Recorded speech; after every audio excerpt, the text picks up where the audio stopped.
Paris Olympics ഗുസ്തിയിൽ അയോഗ്യയായപ്പെട്ട Indian താരം വിനേഷ് ഫോഗട്ടിന് പിന്തുണയുമായി മോഹൻലാൽ എത്തിയതായിരുന്നു കഴിഞ്ഞ ദിവസം നമുക്ക് കാണാനായത്. വിനേഷ് ഫോഗട്ട് ഒരു യഥാർത്ഥ പോരാളിയാണെന്നും ഇന്ത്യ ഒറ്റക്കെട്ടായി ഒപ്പം നിൽക്കുമെന്നും അദ്ദേഹം ഫേസ്ബുക്കിൽ കുറിക്കുകയും ചെയ്തു. മോഹൻലാലിന്റെ കുറിപ്പ് ഇങ്ങനെയാണ്: ഓർക്കുക, ഏറ്റവും കഠിനമായ വീഴ്ചകളിൽ നിന്നുപോലും ചാമ്പ്യന്മാർ ഉയരുന്നു. നിങ്ങളൊരു യഥാർത്ഥ പോരാളിയാണ്. എന്നത്തെക്കാളും ശക്തമായി നിങ്ങളുടെ തിരിച്ചുവരവിൽ ഞങ്ങൾ വിശ്വസിക്കുന്നു. ഇന്ത്യ നിങ്ങളോടൊപ്പം ഒറ്റക്കെട്ടായി നിൽക്കുന്നു. ഇതായിരുന്നു മോഹൻലാലിന്റെ വാക്കുകൾ. പാരീസ് ഒളിമ്പിക്സിൽ കഴിഞ്ഞ ദിവസം ഫൈനൽ നടക്കാനിരിക്കെയാണ് താരത്തിന് അയോഗ്യത ലഭിച്ചത്. ശരീരഭാര പരിശോധനയിൽ താരം പരാജയപ്പെടുകയായിരുന്നു. വനിതകളുടെ 50 കിലോഗ്രാം വിഭാഗത്തിലാണ് വിനേഷ് മത്സരിച്ചത്. എന്നാൽ കഴിഞ്ഞ ദിവസം രാവിലെ നടത്തിയ ഭാരപരിശോധനയിൽ താരത്തിന്റെ ശരീരത്തിന് 100 ഗ്രാം അധികം ഭാരമുള്ളതായി കണ്ടെത്തുകയായിരുന്നു. വിനേഷ് ഫോഗട്ടിന്റെ അയോഗ്യത അന്താരാഷ്ട്ര ഒളിമ്പിക്സ് കമ്മിറ്റി സ്ഥിരീകരിക്കുകയും ചെയ്തു. ഇതോടെ താരത്തെ മെഡൽ പട്ടികയിൽ അവസാന സ്ഥാനക്കാരെ രേഖപ്പെടുത്തും. ഇത് വന്നപ്പോൾ ഇന്ത്യയിൽ വലിയ രീതിയിലുള്ള പ്രതിഷേധം ഉയരുകയും ചെയ്തിരുന്നു. എന്നാൽ വിനേഷ് ഫോഗട്ട് നിർജ്ജലീകരണത്തെ തുടർന്ന് ആശുപത്രിയിലാകുകയാണ് ചെയ്തത്. ഭാരം കുറയ്ക്കാനായി രാത്രി മുഴുവൻ കഠിന പ്രയത്നമാണ് താരം നടത്തിയത്. ഒളിമ്പിക്സിൽ അയോഗ്യയായപ്പെട്ട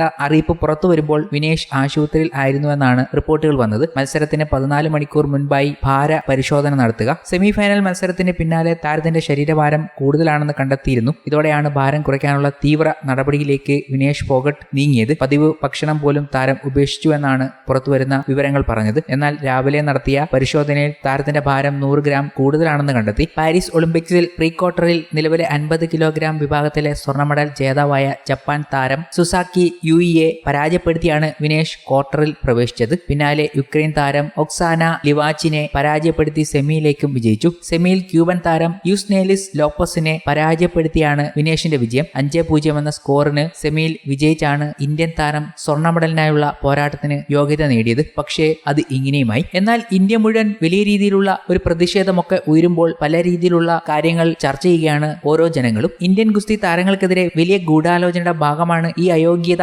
നടപടിയെന്നാണ് മുൻ ഒളിമ്പിക്സ് മെഡൽ ജേതാവായ വിജേന്ദർ സിംഗ് പറയുന്നത്. ഇന്ത്യൻ ഗുസ്തി താരങ്ങൾക്കെതിരെയുള്ള ഗൂഢാലോചനയാണിത്. ഒളിമ്പിക്സിൽ വിനേഷ് ഫോഗട്ട് കാഴ്ചവെച്ച പ്രകടനം അഭിനന്ദനം അറിയിക്കുന്നുണ്ട്. ചിലർക്ക് ആ സന്തോഷം ദഹിച്ചിട്ടുണ്ടാവില്ല. അത്ലറ്റുകൾക്ക് ഒരു രാത്രി കൊണ്ട് 5 മുതൽ 6 കിലോഗ്രാം വരെ ഭാരം കുറയ്ക്കാൻ കഴിയും. പിന്നെ 100 ഗ്രാം കുറയ്ക്കാൻ എന്താണ് പ്രശ്നം? വിനേഷിന്റെ വിജയത്തിൽ ആർക്കോ പ്രശ്നമുണ്ടെന്നും അതുകൊണ്ടാണ് അയോഗ്യയാക്കാനുള്ള നടപടികൾ സ്വീകരിച്ചത് എന്നുമാണ് എനിക്ക് തോന്നുന്നത്. 100 ഗ്രാം കുറയ്ക്കാൻ വിനേഷിന് അവസരം നൽകേണ്ടതായിരുന്നു. വിജേന്ദർ സിംഗ് മാധ്യമങ്ങളോട് പറഞ്ഞ വാക്കുകൾ ഇങ്ങനെയായിരുന്നു. ഇങ്ങനെ പല കാര്യങ്ങളും ഈ അവസരത്തിൽ ഉയർന്നു വരികയാണ്. ആ സമയത്താണ് വിനേഷ് ഫോഗട്ടിന് പിന്തുണയുമായി പല പ്രമുഖരും എത്തിയത്. അതിൽ മോഹൻലാലും ഉണ്ടായിരുന്നു. ഏറ്റവും കഠിനമായ വീഴ്ചയിൽ നിന്ന് പോലും ചാമ്പ്യന്മാർ ഉയരുന്നു. നിങ്ങളൊരു യഥാർത്ഥ പോരാളിയാണ്. എന്നത്തെക്കാളും ശക്തിയായി നിങ്ങളുടെ തിരിച്ചുവരവിൽ ഞങ്ങൾ വിശ്വസിക്കുന്നു. ഇന്ത്യ നിങ്ങളോടൊപ്പം ഒറ്റക്കെട്ടായി നിൽക്കുന്നു. ഇതായിരുന്നു മോഹൻലാലിന്റെ വാക്കുകൾ. ഇതിന് നിരവധി കമന്റുകളുമായി പ്രേക്ഷകരും മോഹൻലാലിനൊപ്പം വന്നു എന്നതാണ് സോഷ്യൽ മീഡിയയിലൂടെ കാണാനും സാധിച്ചത്. വിനേഷ് ഫോഗട്ടിന്റെ ഫോട്ടോ പങ്കുവച്ചുകൊണ്ടായിരുന്നു മോഹൻലാൽ ഈ കുറിപ്പ് പങ്കുവച്ചത്. ചുമ്മാതാ ലാലേട്ട, ഇന്ത്യൻ ഒളിമ്പിക്സ് അസോസിയേഷൻ അപ്പീൽ കൊടുക്കില്ല